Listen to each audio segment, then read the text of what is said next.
And before you know it, it happens, and the guard was not even aware.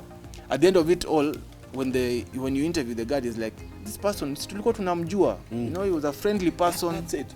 Everything that happens, people recall, and of course, man, we can pretty much highlight even whatever have happened. That's in public domain. The losses that have about to be incurred. Exactly. Serious losses. I mean, supermarkets, not just a strange topic right here.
Huko ni safe. You know, I was visiting places and you know, I wanted to buy place and stuff like that, and people, hapa kuna incidents, hapa ni safe sana, but like, okay, the system seems to work, but trust me, that also gives you a false sense of security, because nowhere on the face of the earth right now is absolutely safe. And security is not just, you know, people being mugged and stuff like that. It's all about very wide. It's even health security, and you're thinking, like, even COVID, man.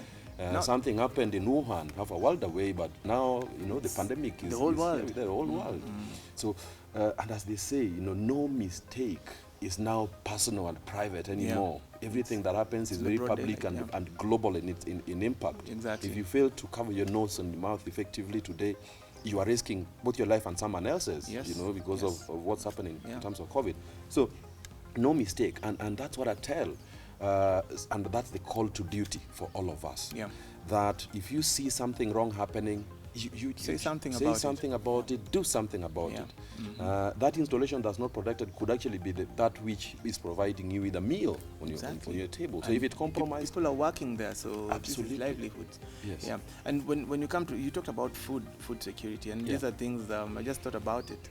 You know, when is the last time you checked on the expiry date of whatever you buy in the supermarket? Very rarely. People don't. So it can be a cause, you know, that is safety and that is security. And, you know, these are the small nitty-gritty that people, you know, people really look over, and, you know, at the end of the day, the consequences are quite dear. True. So, like, just a simple act of just checking, if I'm buying bread, when is the expiry date? If I'm buying milk, when is the expiry date? I was being told, I'm not a medical expert, but I was being told, but there are things like you know, onions. You don't need to reuse them. Like, you cut an onion in half and then use the onion after a day. It becomes poison. So these are things that, you know, it's maybe it's common, but trust me, and not everybody knows. And now that you talked about that, and it's very interesting. Right now, today, you can't have a conversation with 10 people, and you don't have 1, 2 of them talking about, you know, food poisoning. Talking about nimeharibikiwa na tumbo. You can't have that kind of conversation, and it's the same thing. So food security, it's absolutely important. It's important. Because anything that's beyond the expiry date, effectively they're becoming poison. they become poisonous to some extent. Even water. You know. Yeah. Very, very interesting. And so you know, the level of awareness that we have to really build on literally everything, because as we start to understand security and safety is literally everything. It's everything. It's so broad, we cannot relegate this conversation to a guard that stood at someone's gate. That is very simplistic. Yeah. It's very, very broad. It affects you. Whether you have a guard or you don't have a guard at the gate, you still are suffering or maybe being affected by security and safety. Yeah. Everywhere, literally everywhere. The quality of the water that you drink, and that's becoming more and more challenged, especially in the city and with the pressure on these rare and very, you know, critical pieces of whatever suspends, you know, and props up our lives. And in general. It is quite amazing how much information is out there. Most of this information about what you need to know about your safety is found everywhere, including in this platform of yours. True. So it's just a matter of people taking that bold step and, you know, having that task to know what am I supposed to do, what am I not supposed to do. Yeah. Just the other day when we were talking, remember I told you about a story back in the village where you know, a simple act of putting what is it called, kokoto. Yes. Oh, gravel on your driveway. Yes. Yeah. It can pretty much help you notice if somebody is moving. Absolutely. Yeah. And it really helped, you know. Early warning. Yeah, an early warning, because as we said, the 3 Ds. Yes. So there are many things that you can be able to, you know, employ as a person, not knowing that you're doing it for security purposes. Yeah. But at the end of the day, you know, we talk about lighting. Yeah. You talk about, you know, how long should my fence be? Yeah. You know, if you want to make yourself a hardened target, if you're looking for a house, you want to go rent a place, what am I supposed to look for? Yeah. Where am I supposed to live? Yeah. So you need to follow that, because these are things that people do on a day-to-day. Absolutely. You're going to look for a house and, you know, where your immediate neighbor is just right opposite. Yeah. You know, there's no even room for you to move. True. To raise question marks. Yeah. Because in case of anything, absolutely. how will you get out? And talking of which, I spoke to a radio personality yesterday, the other day. Yeah. And the question that was asked is about, basically we talked about these homes now, you know, people moving homes, and people do move homes, especially around this period, on month ends, people still move homes, but especially now, it's becoming more and more frequent because, I mean, livelihoods have been impacted. The government says, hey, people work from home, or people have been laid off, so you can't sustain a lifestyle that you had before, so which means part of which would be you moving homes. And who moves people? Is the Mkokoteni guy down the road, because again you are impacted. You want to really save on money and stuff like that. So it's just a guy who's hanging by some street corner and is a Mkokoteni guy, some taxi guy, nothing known about them at all. Yes. Months down the line, what happens? You're robbed. You're robbed. You're robbed. And that's happening now with increased frequency. Yeah. So what I said, and yes, cheap is expensive at the end of the day, but then there's other things that you can still do even with the cheapness. You can still do to harden yourself as a target. Yeah.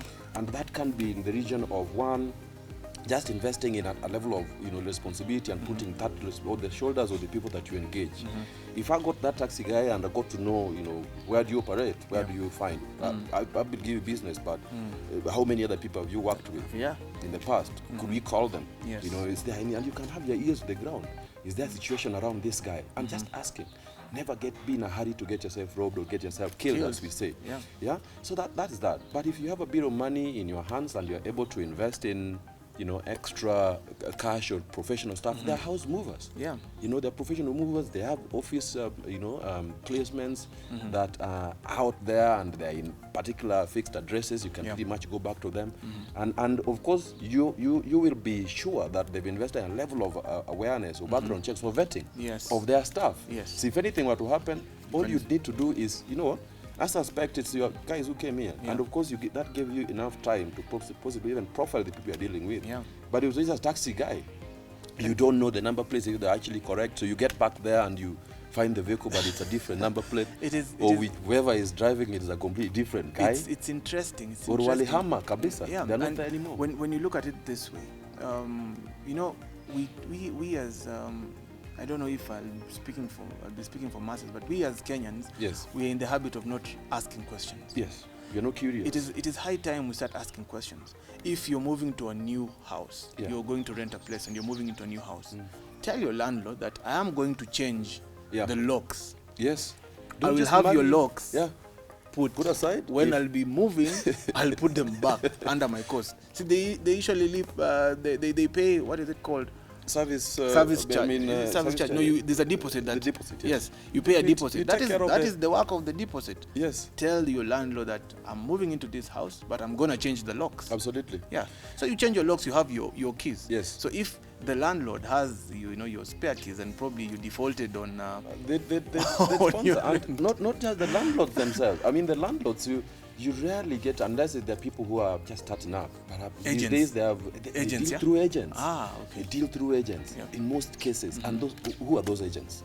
Renowned thugs sometimes in this Exactly, town, exactly. right? And the agents themselves are also tired. So to some extent, they also have some guy. Because Yeah. I mean, they could be managing several other establishments Yes. as So well. they send some. So they send somewhere else, and that someone else who send, they're showing you around, and this is the, and you can clearly see these are two keys to this particular lock. So Yeah. there's two others. Yes. What prevents this guy from actually copy pasting, as Making a copying, duplicate. making a duplicate copy of a copy of the same keys? Yeah. And so that's the level of awareness, and you're bringing out a very critical point. It's cheap. It's not very expensive to actually invest in changing Locks. Have yours.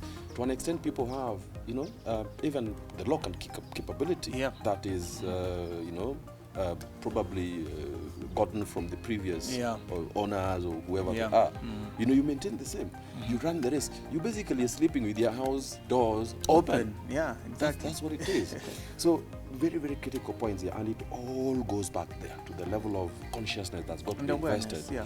and awareness, shoring up that situational awareness, and most critically, this is on the consumers. Yes. As you have said, if it's bread that they're selling, they're not making that bread to eat it by themselves. They're selling you, the Yes. consumer, that bread. Yes. If it's security and safety, it starts with you, as Yeah. the very president of this nation said. Exactly.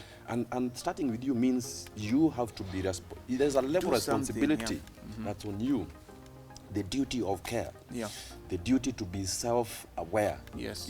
Those are the most critical cornerstones of safety and security. It goes even to many times, when we were taking the beast for a car wash the other day. Yes. I love the way you were particular. Yes. That this is the car wash that I'm taking my vehicle to. Yes. And once they're doing that, Yeah. I'm just seated right here Yes. with my car keys, True. looking at my vehicle. True.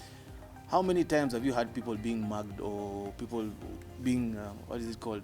In the middle of the road, somebody comes and opens your vehicle and drives off. Gone. Where do you think it happens? Gone. Your keys are duplicated. Car wash. Car wash. If you go to the car wash, you give that person who's handling your vehicle, you don't know him. Yeah. So pretty much he doesn't know you. Yeah. So you show up for the first time, this person comes, you hand him over your key, Yeah. probably even you have your documents in the vehicle. They're all there. People have them. You pull the glove compartment. Exactly. Everything is there. Because they are washing, Yeah. they're doing their job. They They're have to doing be their job. They thorough. have to be thorough. So so they check out everything. check out everything.